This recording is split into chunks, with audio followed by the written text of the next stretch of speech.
Thank you, Todd. Hey, everybody. Todd, I know why you invited me here tonight. It's the hottest night of the year, I think. I appreciate that. My wife Kelly is down here. We moved almost 5 years ago to Minneapolis area because my mother-in-law had dementia.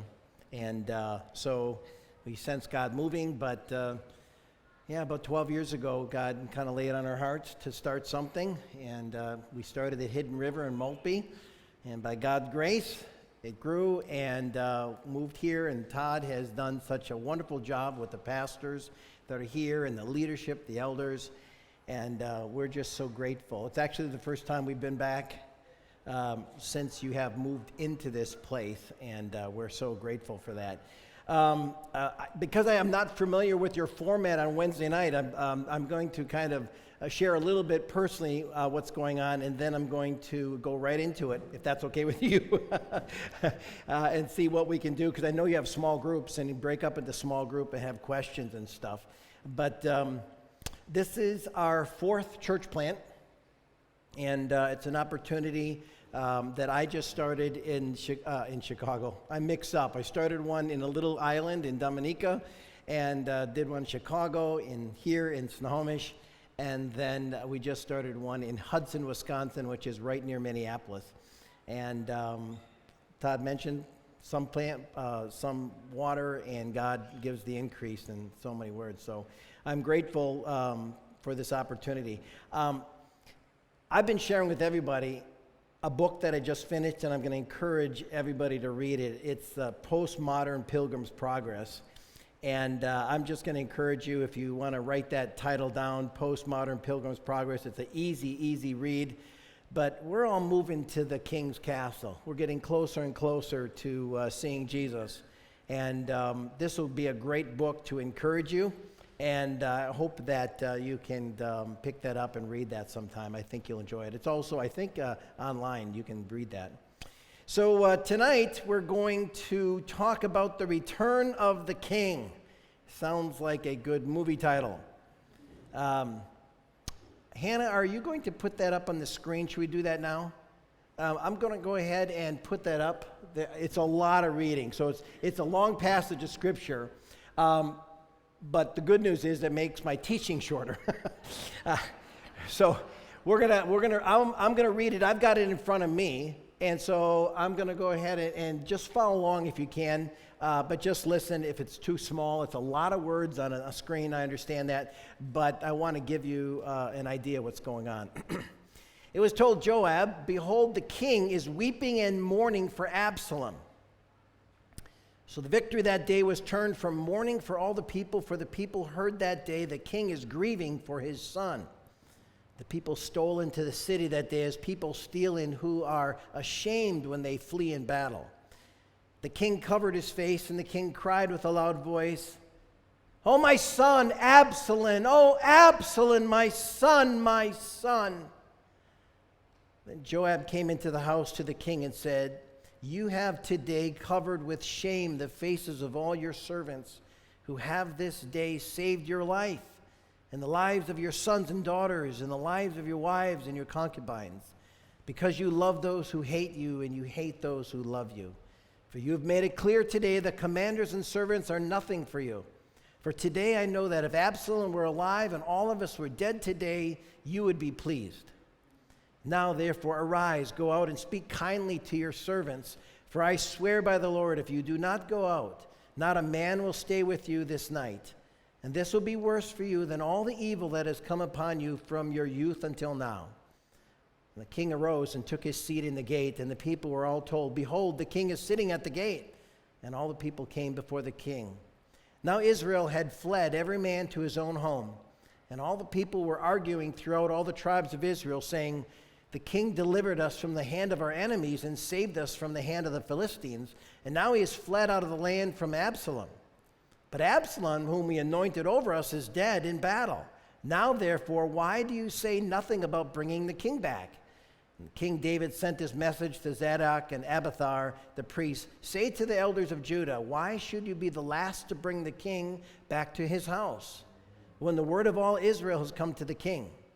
You are my brothers, you are my bone and my flesh. Why then should you be the last to bring back the king? And say to Amasa, are you not my bone and flesh? God, do so to me, and more also, if you are not commander of my army from now on in the place of Joab. And he swayed the heart of all the men of Judah as one man, so that they sent word to the king, return, both you and all your servants. So the king came back to the Jordan area and river, and Judah came to Gilgal to meet the king and to bring the king over the Jordan. And Shimei, the son of Gera, the Benjamite, from Bahurim, hurried down, those are really cool names, hurried to come down with the men of Judah to meet King David. And with him were 1,000 men from Benjamin, and Ziba the servant of the house of Saul, and his 15 sons and his 20 servants, rushing down to the Jordan before the king. And they crossed the ford to bring over the king's household and to do his pleasure. And Shimei, the son of Gera, fell down before the king as he was about to cross the Jordan, and said to the king, let not my lord hold me guilty, or remember how your servant did wrong on the day my lord the king left Jerusalem. Do not let the king take it to heart, for your servant knows that I have sinned. Therefore, behold, I have come this day, the first of all the house of Joseph, to come down to meet my lord the king.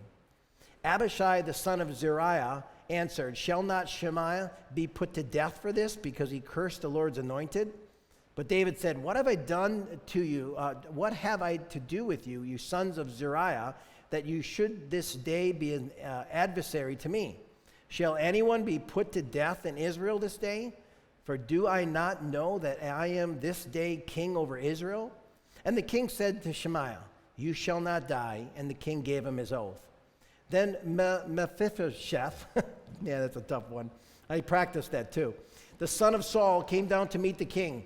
He had neither taken care of his feet, nor trimmed his beard, nor washed his clothes, from the day the king departed until the day he came back to safety. And when he came to Jerusalem to meet the king said to him, why did you not go with Mephibosheth? He answered, my lord, O king, my servant deceived me, for your servant said to me, I will saddle a donkey for myself, that I may ride on it and go with the king, for your servant is lame. He has slandered your servant to my lord the king, but my lord the king is like the angel of God. Do therefore what seems good to you. For all my father's house were but men doomed to death before my lord the king, but you set your servant among those who eat at your table. What further right have I than to cry to the king? And the king said to him, why speak any more of your affairs? I have decided you and Ziba shall divide the land. And Mephibosheth said to the king, oh, let him take it all, since my lord the king has come safely home. Now Barzillai the Gileadite had come down from Rogelim, and he went over to the king to the Jordan to escort him over the Jordan. Barzillai was a very aged man, 80 years old. He had provided the king with food while he stayed at Mahanaim, for he was a very wealthy man. And the king said to Barzillai, come over with me, and I will provide for you with me in Jerusalem. But Barzillai said to the king, how many years have I still to live, that I should go up with the king to Jerusalem? I am this day 80 years old. Can I discern what is pleasant and what is not? Can your servant taste what he eats and what he drinks? Can I still listen to the voice of singing men and singing women? Why then should your servant be an added burden to my lord the king? Your servant will go a little way over the Jordan with the king. Why should the king repay me with such a reward? Please let your servant return, that I may die in my own city near the grave of my father and mother. But here is your servant, Chimam. Let him go over with my lord the king, and do for him whatever seems good to you. And the king answered, Chimam shall go over with me, and I will do for him whatever seems good to you, and all that you desire of me I will do for you. Then all the people went over the Jordan, and the king went, and the king kissed Barzillai and blessed them, and he returned to his own home. The king went to Gilgal, and Chimam went on with him. All the people of Judah and half the people of Israel brought the king on his way. Then all the men of Israel came to the king and said to the king, why have our brothers, the men of Judah, stolen you away and brought the king and his household over the Jordan, and all of David's men with him? All the men of Judah answered the men of Israel, "Because the king is our close relative, why then are you angry over this matter? Have we eaten at all at the king's expense, or has he given us any gift?" And the men of Israel answered the men of Judah, "We have 10 shares in the king and in David, so we have more than you. Why then do you despise us? Were we not the first to speak of bringing back our king?" But the words of the men of Judah were fiercer than the words of the men of Israel. This is why a lot of people don't read the Old Testament. It's tough stuff. But it's really broken down into two larger groups. The first part is the king's response to Absalom's death. And then the big chunk at the end is how people respond when the king returns. And Absalom is, just to give you a reboot in case some of you weren't here, Absalom, who is the second eldest son, I believe, of David, he tries to take over the king's throne. And as a result of David's sin, which is in 2 Samuel 12, Nathan the prophet said this, "Why then have you despised the word of the Lord and done this horrible deed? For you have murdered Uriah the Hittite with the sword of the Ammonites and stolen his wife. From this time on, your family will live by the sword because you have despised me by taking Uriah's wife to be your own. This is what the Lord says. Because of what you have done, I will cause your own household to rebel against you. I will give your wives to another man before your very eyes, and he will go to bed with them in public view. You did it secretly, but I will make this happen to you openly in the sight of all of Israel." The key verse here of that is, you lead up to chapter 19, is you have murdered Uriah the Hittite with the sword of the Ammonites and stolen his wife. Now, God permitted this rebellion by Absalom as part of the price that David had to pay for his sins. It was in connection with what David did. Nathan prophesies, because you murdered, there's going to be murders. Because you commit adulteries, there's going to be adulteries. God also overruled the events as to purge David's kingdom, and that's what we'll talk about in a little bit, from the loyal from the disloyal. People who believed in one king and then switched to another. The day of reckoning has arrived. All that Nathan talked about to David, about all the things that as a result of your sin, you planted seeds, now there's fruit. Here we go. Sometimes God's judgment falls swiftly, and other times it takes a long time. So God said through Nathan, David despised my word, and he despised me. So let me ask you this. You don't have to raise your hand. What word did David despise to get himself into trouble? I'll give you a hint. It's called the 10 Commandments. Yeah, not suggestions, commandments. Commandment number 6, you shall not murder. 7, you shall not commit adultery. 8, you shall not steal. 9, you shall not give false testimony against your neighbor. 10, you shall not covet your neighbor's wife. David broke them all. And God says, because you despise my word, because you despise me, you lay the fruit. But there's something else that happened here, and it starts way back in Genesis chapter 12. There's 5 promises, and it goes right through this passage, and I almost missed it. Abraham in Genesis 12 is told by God 5 promises. I will make you a great nation. I will bless you. I will make your name great, and you will be a blessing. I will bless those who bless you and curse those who curse you. And here it is. All the peoples on earth will be blessed through you. You're here tonight because of that 5th promise. All the peoples of the earth will be blessed through you. Okay? So God makes a promise through Abraham, and through his descendants, those who know God, we're going to bless the entire planet, every nation, every ethnic group. Now, how do I know this? Because you fast forward all to Revelation chapter 7 and 9, it says, I looked, Before me was a great multitude that no one could count, from every ethnic group or nation, tribe, people, and language, standing before the throne and before the Lamb. So it started in Genesis 12, goes all the way to Revelation. It's blessing people around the world. You are blessed to be a blessing. High Point is blessed to be a blessing. That's why you're here. And so God made a promise, and so he's going to see it through. But why is that a big deal here? Well, you'll notice, who did David kill? Uriah the Hittite. The Hittites were a tribe that was rapidly disappearing. Remember, God wants someone, Revelation, someday we'll all be there. If you're a follower of Jesus, you'll be around the throne, and there will be at least one Hittite there. God says, I'm going to make sure that one person from every tribe is going to be there. God is really ticked off because David is making it hard on evangelism to take place in Hittiteville. He killed a Hittite. The Hittites hear about that and go, listen, whatever they have, I don't want it. David made it a lot harder for people to be blessed in Hittiteville. But you'll notice also he killed them with the sword of an Ammonite.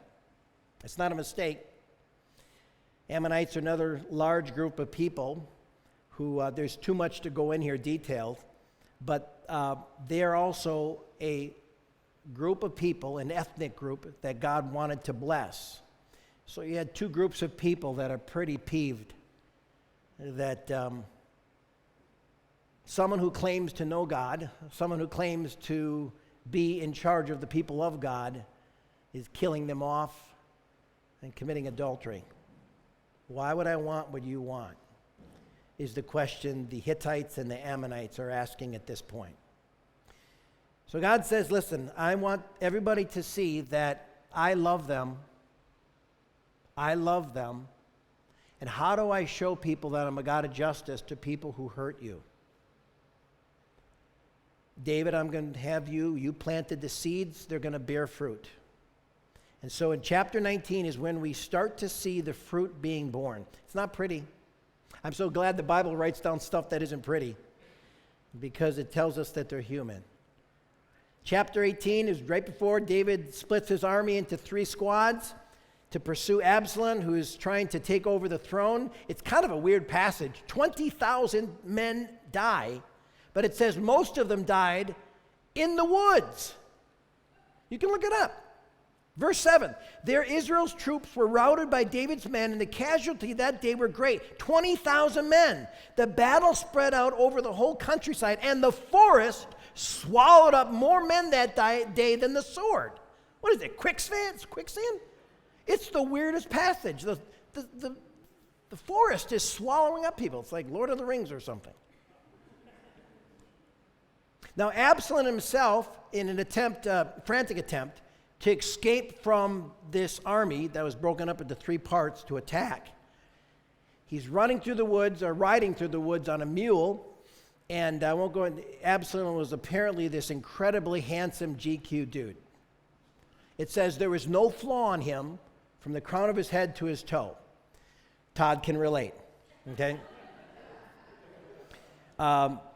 So he's riding on his donkey through this forest, and his hair, really long, thick hair, gets caught in the branches, and he's hanging there. I mean, what a sight. And he's hanging there, and then, the soldiers find him, and, easy pickings. So bloodthirsty Joab was not reluctant to disobey the king's orders, who said, be gentle on Absalom. In other words, don't kill him, bring him back alive. Joab didn't care. He thrust into his heart 3 javelins, and then to make sure he knew that the king knew that he actually didn't kill his son, he asked one of his servants to do the final thrust. So he could say, well, actually, he killed him and not me. So that's what you've got going from Genesis Genesis 12, but 2 Samuel chapter 12, where David sins, and then up through 18, where Absalom is running, and now we run into the reaction after the death of Absalom. So it was told the king is weeping and mourning, and it was supposed to be a day of victory. They just killed the enemy. They just killed the guy who's trying to overtake them. And here's David mourning loudly. So loudly that the soldiers in the streets are now slinking into town. They should be marching proudly in. They kind of vanquished the enemy, Absalom and his army, but instead they're in despair. They slip into the city as losers. So Joab came into the house of the king and says, "Listen, king, you're really blowing it here. This is an amazing statement. You love those who hate you and hate those who love you." When I thought of that, my first thought was teenagers. If there's teenagers here, I'm sorry. But I thought of teenagers because I did the same thing when I was a teenager. I hated those who loved me, and I loved those who really didn't care about me. Your world is upside down, whether it's immaturity, your blind reality. That was my first thought. And there are people in our world today, you know it, who hate those who love them. The church. The church is here. We love people. That's why we're here. We exist to bless people, and they hate us. Go figure. Right? Well, my second thought was, of course, Pride and Prejudice. Wasn't it yours? Chick flick. Elizabeth Bennet had no idea about how much Mr. Darcy loved her and her family, but she, hated him. How many ever watched, or seen or read Pride and Prejudice? Okay? Yeah, get the movie. Okay? Mr. Darcy is doing all these kind things for Elizabeth behind the scenes. He's a humble guy.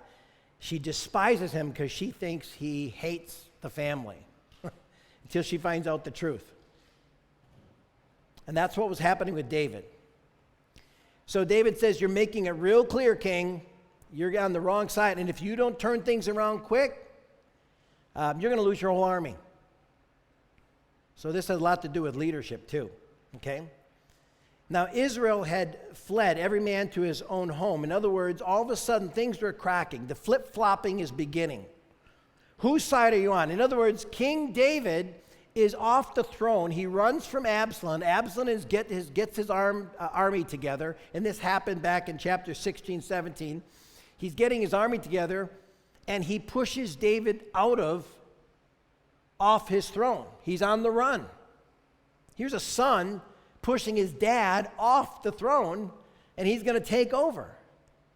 So all these people switch allegiances. They go from David's the bomb to now Absalom's the bomb. All of a sudden, David comes back. "Absalom, you're not the bomb. David's the bomb." It doesn't sit well. And all the people are arguing, verse 9, throughout Israel. Okay, what do we do now? What are we going to do now? In the last election, I didn't vote for David. And now he's king.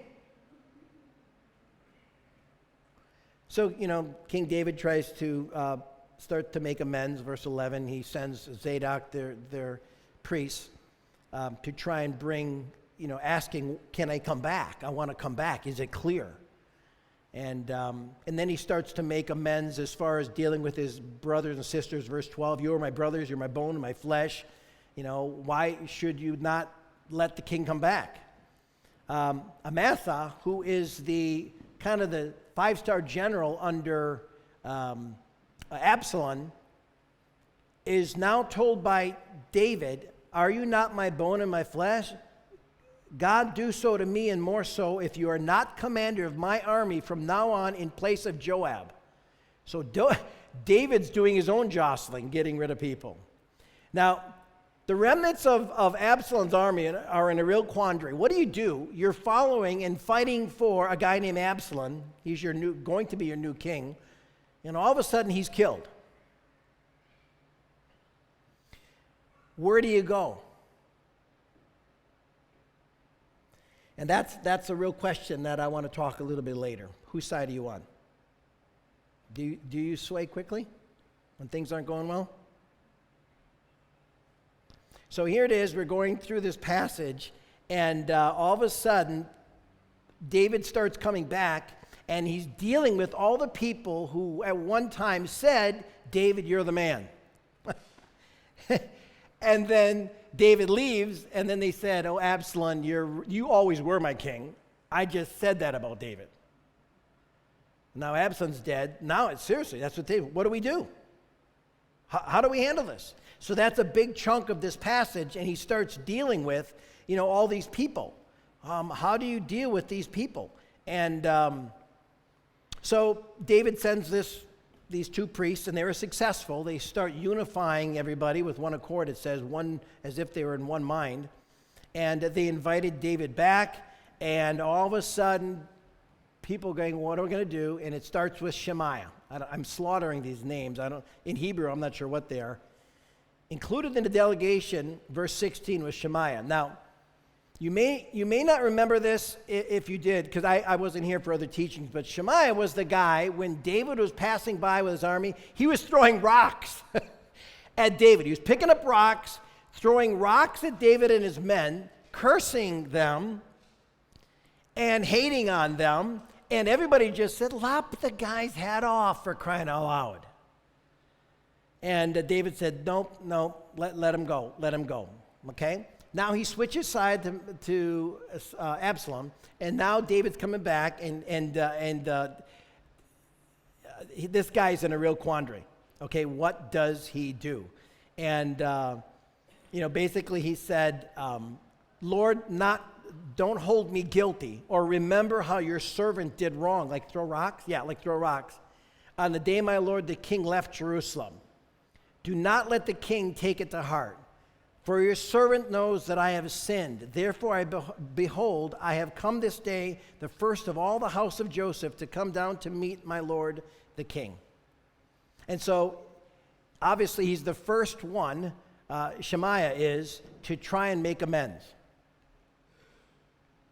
There's another, I'm trying to find their names here. Shemaiah is the first. Well, then king says, you're not going to die. And then he says to I wish I could pronounce this. Mephibosheth. Is that how you pronounce that? Mephibosheth. This guy was crippled. He was dropped as a child, and so I believe both legs are broken at one time, and he couldn't walk properly. And so David said, you can be at my table because you're the remaining son of former King Saul. But now, Mephi, yeah, that's his name, all of a sudden he's on the other team. There's another one. A large number of Benjamites who accompanied Shimei identified the whole house of Joseph. And so we don't need to go every single name, but you get the picture. There's one after the other of these men who are switching gears back and forth. One of the last ones is Barzillai, very aged man, 80 years old, and he always was with David, and so he didn't have to do any switching. It's very interesting. I'm trying to, where's that passage? Let me see if I can find it here. I'm looking for it right now. Where is it?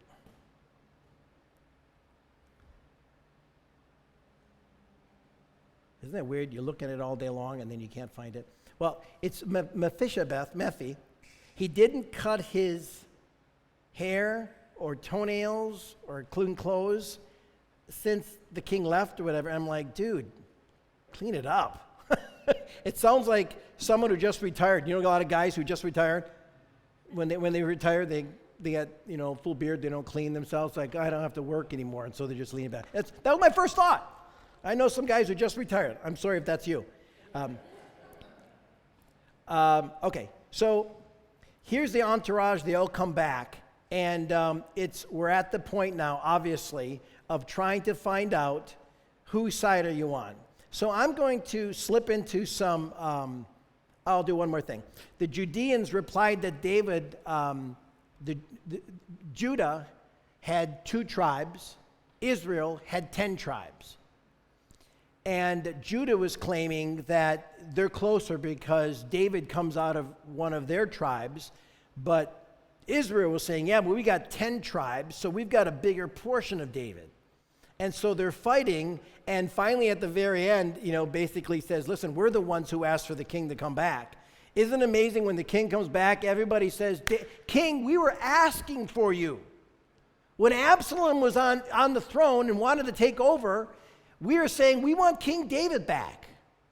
Everybody says that when they see King David back. But they weren't saying that when Absalom was there. And that's kind of what this fickleness that is taking place in chapter 19. So I want to go over a couple things before we get into small groups. First of all, David is really suffering. You've heard him wailing, my son, Absalom. Now, suffering happens to everybody. There's not a single person in this room on this planet that doesn't suffer. Bad things happen to people all the time. Good people, not so good people. But oftentimes we suffer because of bad decisions by others. But suffering also happens when we make bad decisions of our own. And that's what was happening here with David. There is such a thing as good suffering. Did you know that? The Bible says that God disciplines those he loves because we're his kids. In other words, he's shaping us. The Bible talks about you'll suffer persecution. It's a good thing. In heaven, when you get to heaven, you're suffering for the Lord, okay? God allows suffering. Now listen to this, Psalm 119:67. I used to wander off until you disciplined me. I bet everyone in this room could say that. But now I closely follow your word. You are good and you do only good. Teach me your decrees. My suffering was good for me, for it taught me to pay attention to your decrees. God seems nearer when we're in pain. When everything's going hunky-dory, everybody's healthy bank account, gas prices are $2. Everything's good. No problems. How many people pursue God then? It's when things go south that we start to realize we need help. We need help. There's consequences of choices. We have the tendency to underestimate the destructive nature of sin. I've been a pastor for almost 40 years, and probably top 5 things that people misunderstand about following Jesus is the effect that they have on others, good and bad. We have the tendency to play with sin because we do not see an immediate impact often. Imagine if God, every time you did something wrong, sin, there's immediate impact. Every time I gossiped, it'd come back to me. I'd lose a job. I'd lose a friend. I'd realize that when I spread seeds of discord or hatred, there's an immediate response, immediate consequence. I think oftentimes because we do not see the destructive nature of sin, David found out later, years later, that the few moments of pleasure with the woman that he looked at from a rooftop gave him a lifetime of pain. A lifetime of pain. And so we have to understand by faith that when God says no, it's for our benefit. We may not see it immediately, but we will see it eventually, because there's always fruit to be born from sin. David found out. Of course, the flip-flop is there's fruit from the good things that we do. Galatians 6 says, whoever sows to please their flesh, from the flesh will reap destruction. Whoever sows to please the Spirit, from the Spirit will reap eternal life.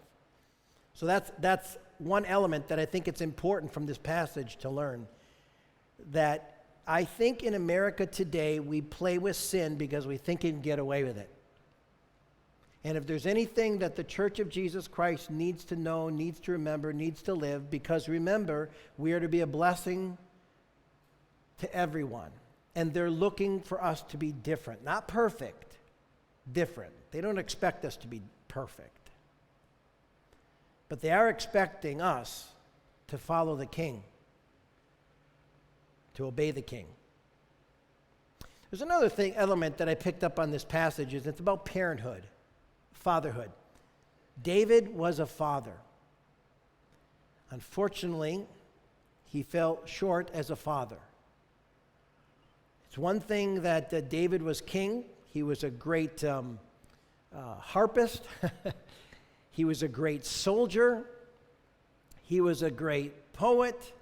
I mean, the list is long on his, right? It's so long on what David did. But on that list, you will not see father, good father. I can't help but think that one of the reasons he was weeping so loudly is he was a lousy dad. So discipline is something that's needed at the home. That your kids need it. Your kids need a role model. Your kids need discipline. And it may be fun on social media, but your kids need it today. Number one social problem today is the lack of fatherhood in our homes. It's causing chaos.